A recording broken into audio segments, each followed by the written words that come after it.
Bobi Wine aitibwa Kyagulanyi Ssentamu Mitembo yejirisa. Bobi Wine yangedde okutakuza ababyekwerinda omutwe, atandise okubeetakuza ebyomutwe atandise okutakula batakula aliwa. Oluvannyuma lw'okukola vidiyo yasooka Bobi Wine ng'alaga nti ali mu Kampala ng'ate akulaga n'ekifo kyalimu tulinga abakimanyi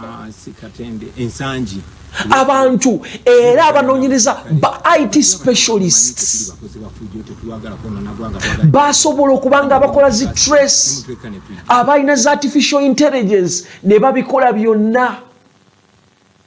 Abamu ne bagamba yandibanga ali Munyonyo, abamu ne bagamba yandibanga ali Muyenga, abamu ne bagamba yandibanga ali Ntinda, ne bagamba naye watuufuwa.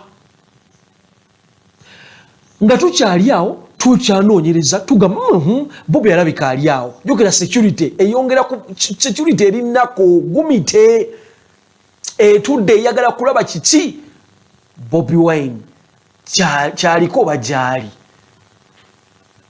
Tumubalira Kampala security eri mu kunoonya bagibifinze kuba waliwo n'omwami ayitibwa Kiria ku Twitter wako ku X yatwitize n'agamba abantu abali awo kumpi Bobi Wine we yakoledde video mwetereze kuba sawa yonna emboko zizo bavugira.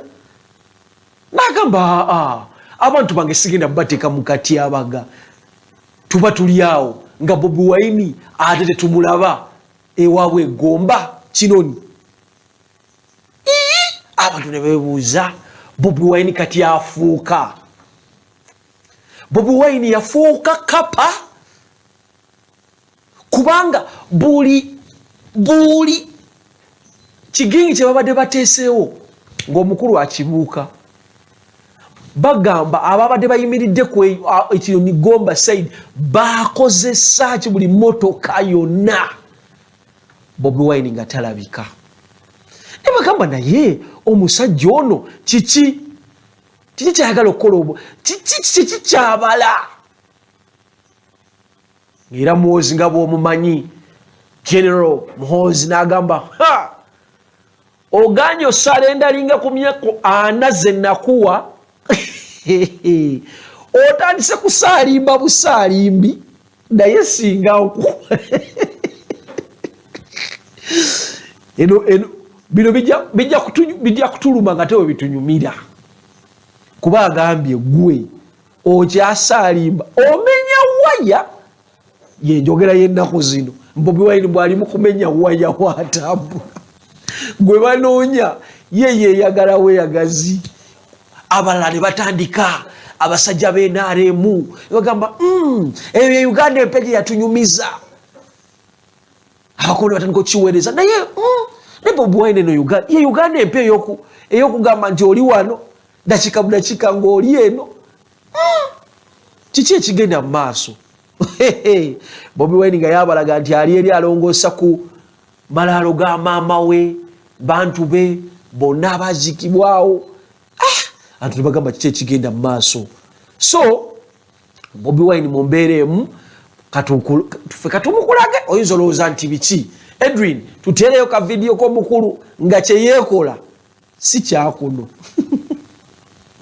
katukalabe ze waffe wano Gomba era njagala okutumirako abo betwasanze wabadde Maya wabadde wairwa aba military bangi ku road block naera ne mbayitako mu Robert of style ne betwasanze Sikatende Ensangi road block ne bazamwe n'abasirikale abatulaba naye nga mumanyite tuli bakozi bafujo tetuwagala kona nagwanga twagala dichereza namwe ne mutusaasira ne mutweka ne tuyitawo. Njagala okubaza abaana abamu ghetto bonna abana Uganda bonna mulinga abakitegeera abantu bandaba ne bagamba Bobi yitawano kuba mumanyi munange siri mmenye w'amateeka nwanirira ddembe lyange n'eddembe lyammwe era njabatuukako kati olunaku lwa leero nsula mukono ono ebona mboze muntekereko ekyeggulo ate nze ndi ampuuta ze waffe wano Gomba era njagala okutumirako abo betwasanze wabadde emayawo abadde wayirirwa aba military bangi ku road block naera ne mbayitako mu Robert style ne betwasanze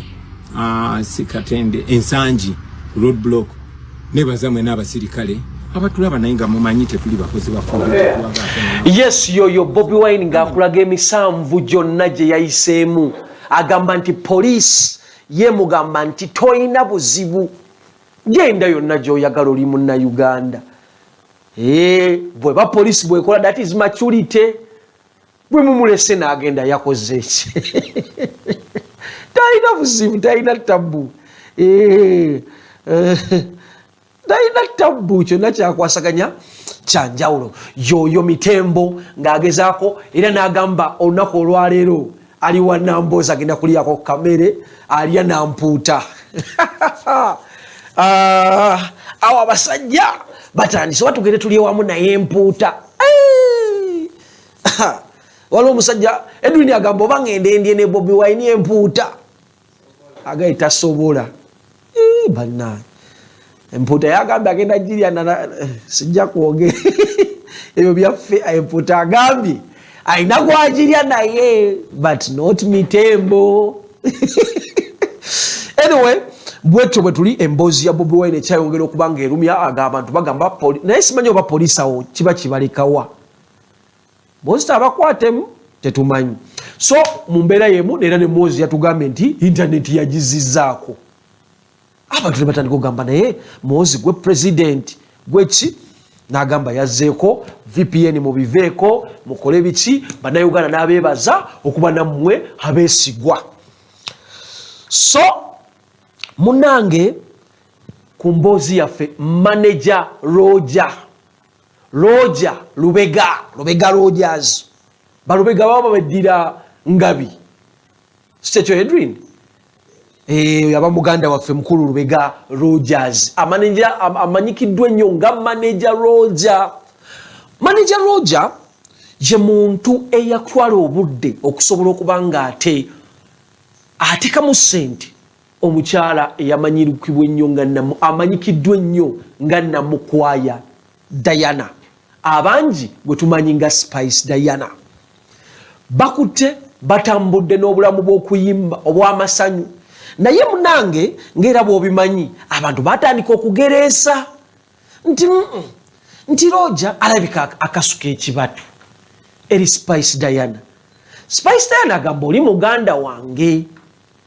Namukwaya Diana Namukwaya Edwin baba beddira ki ono Wambogo Lubega Wangabi muganda wange Lubega oluganda lwo ne Spice Diana duvaawa ebyo tubisse ebbali n'abuuza nganze nkyebuuza bibuuzo bibino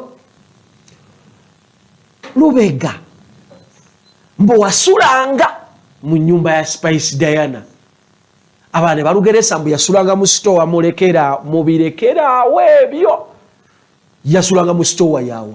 So omukulu yazimba ennyumba ye nga embeera ne bazimba ennyumba olw'okuba nti omuyimbi yali akola ssente ne basobola okuba nga batambuza obulamu. So munange watuuse ekiseera Spice Diana nga bagamba mbu Shiba y'omu ku boonoona abayimbi kati oluvannyuma lw'okuba nga yava ku Jeff ne bano ne bafuna ekinyegenyege kyogamba katuveewo tweyongereyo tubenga ate munange tuyinza kubeera wano nga balaba essente mbu Shiba ze yakuba ng'avudde wa Jeff zaali zanjawulo ng'atandise okuba ng'akola ebyenjawulo aniveirize biki mama wamuzimbidde biki. Spice n'agamba mu Lubega ono alabika nkubako kwe kuwandiika ebbaluwa mu butongole ekinyonyi n'agamba mutadde Lubega. Lubega n'agamba togenda kunteeraawo. Lubega n'agamba togenda kunteeraawo wadde bagamba mu meeting bagamba mu kiwandiiko Spice Diana kye yali ateeseewo nga tonumba sijja kulumba. Lubega n'agamba maanyi gange sisobola galekaawo.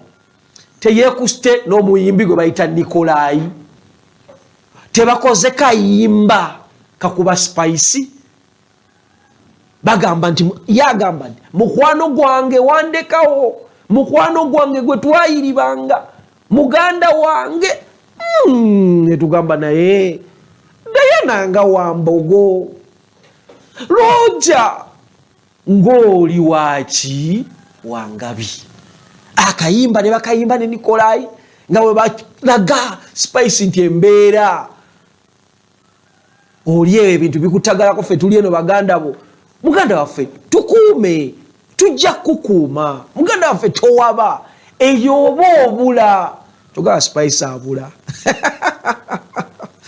edisimayawo tujja kufunawo ka clip kololo akaka kayimba tubaboba oba just tulinawo bifaananyi clip message yonfuna okuva wa Edwin agamba tukwasaganye Edwin the man give me that video we see Roger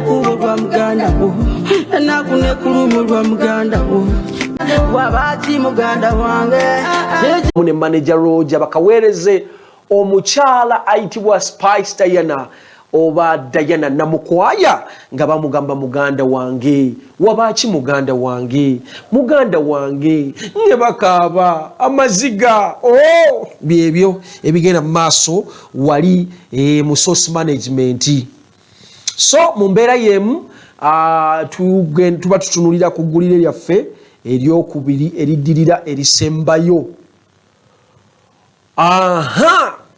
abaali bagamba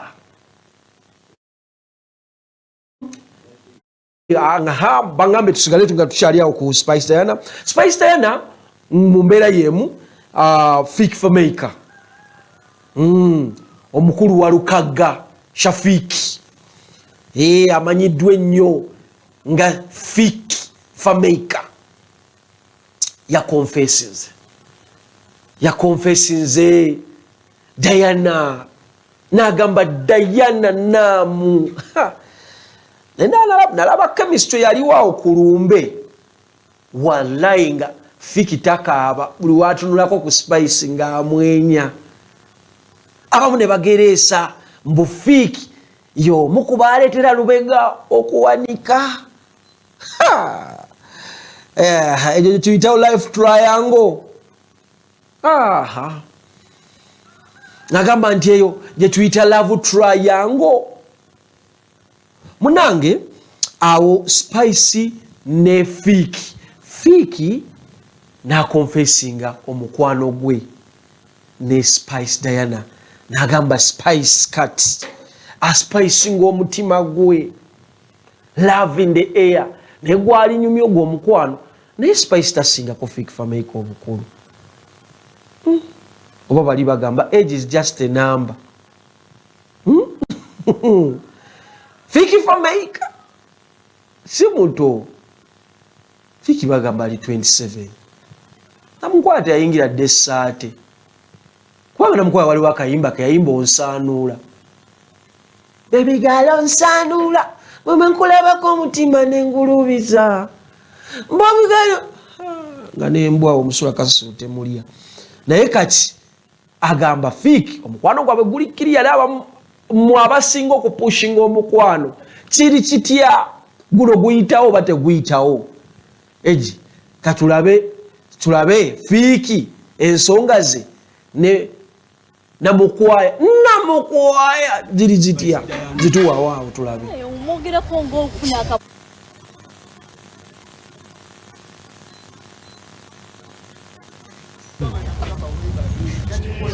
omanyi nti olunaku oluyagezi n'avaayo naga bannange nazaala wammwe yoono bayisi yabipostinze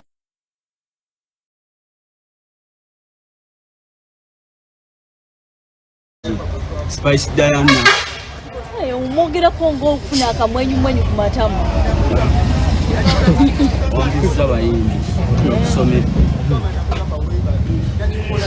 omanyi nti olunaku oluyagezi n'avaayo naga relationship yo ne Fik Fameka we just think around Rebecca smile Wanji You mean you've not seen me with Fik Fameka like for the last maybe 6 years? These questions are from the fans. Are you the fan? Me, I can't say the things I find you doing out there. The fans see what they see, so they are asking. That's They want a child. want a child. What did she? They'll get a child. They'll get a child. Maybe children from me. So Is Fik Fameka a good guy? he's a good person. Okay. Yeah. But he's not the one currently in your heart. He's been my friend, and my friends are all in my heart. You've seen his tattoos? No, really. I don't know what kind of tattoos he has. I've never paid attention. Yeah. Mbu Kizeyiwe yali akwasiza obuvunaanyizibwa obw'okulaba nga Fiiki afunayo omukete amutuuze ku seto mbu abeere nga bafunayo era n'ettooto ne bagamba mbu obuvunaanyizibwa obwo baabukwasa naye ate naawe omalayo nnyo mbu lwaki tobeera tayagala buta. No, like Bambi mama we yangambako atunyumyamu awo mulwali Bambi. Fiiki ono tayagala kunzalirayo omwana bichi nange ne mugaa Fiiki mama muzalireyo omwana. And for you guys si kizibu ng'ebyaffe nti ojafunayo awo kaddemu kakube ttumbu biki Nebitabeeramu feelings. neba tebirimu feelings naye byaffe biralamu nga yeekozaakoza mama Bambi ng'akiriko no seriously. But he's not dating anyone. I don't know about that. Am I the right person to ask? Are you dating? Because I want to find if it is single and you're single and then... babeereko ne bye bakola. No, tubeereyo. Yes, oyo ye Spice Diana ng'agezaako kubanga of course akubuulira her side of a story ng'akulaga nti munange walukagga waddembe ngamba Fiiki waddembe okufunayo naye ye mukwano gwe abalanga bagamba nedda waliwo mukwano ogwa ddala ogutambula mu ngeri enjawulo. Okay, ate awo wetuvaawo nga Fiiki tumusize ebbali tuli ku musajja waffe Ssekaggya. Ssekaggya kati ntandise okukkiriza nti waliwo abakyala nga bw'ogwa mu mikono gyabwe obulamu bwo bukyuka. Ntandise okukikkiriza nti w'obeerawo n'omukyala nga ye amanyi okuzannya amapeesa ate ye ng'agaggawaza abasajja.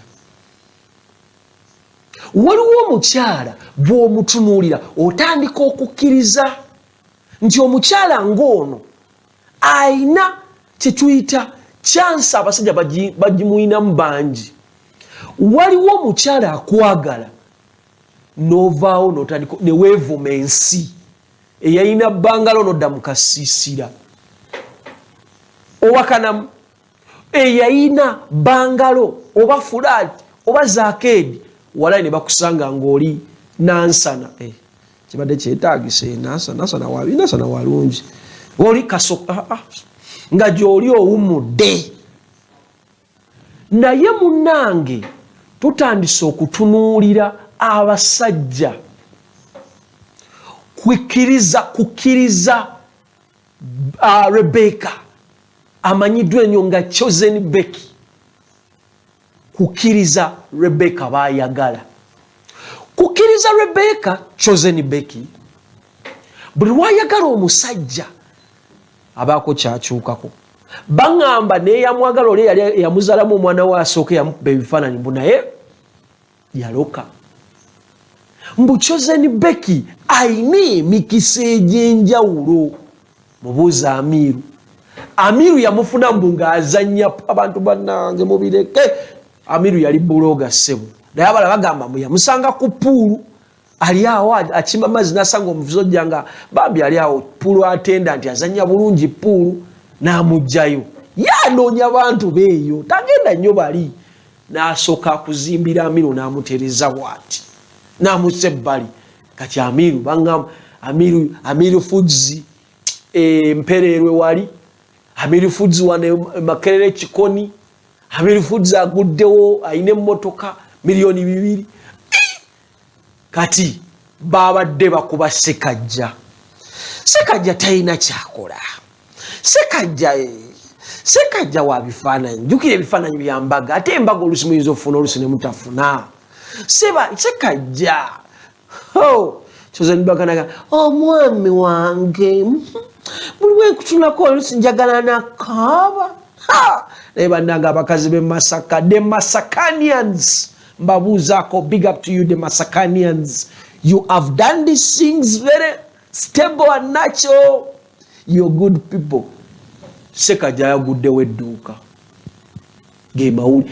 Ssekajja yaguddewo edduuka eritunda ebintu by'abaana wano e Lubaga, dduuka ddala sajja tebatandika. Omukazi yali mukoledde, Ssekajja talina yadde 10. Badda ng'omusajja tagenda kwekolerako kantu. Abaana bagamba chosen ekituufu yateesemu akasente, abalala ne bawakana nti omusajja alina ssente ze ne famire gy'avaamu eyimiridde ne bagamba famire ki. Naye nga lyo kyolina okumanya edduuka yalukoze e Lubaga weeriri dene litunda byambalo by'abaana bato. Gwayagala mugende mumuwagire omukazi aleme kunoba. Kwagamba onjagadde ebita niwe lwaki abakazi ukasaba tuvaako batandika okwekola ebintu bwe bafuna abantu baabwe. Onjagadde ebitagambika. Joli gwe yali amwagala ka ex boyfriend wali omwagala ebyegambika tigundi amwagala naye era si nnyo naye nakwagala nogamba sinye. Anyway, katulabe ka video k'omukulu ng'akwasaganya ensonga eyo mu mbeera eyo.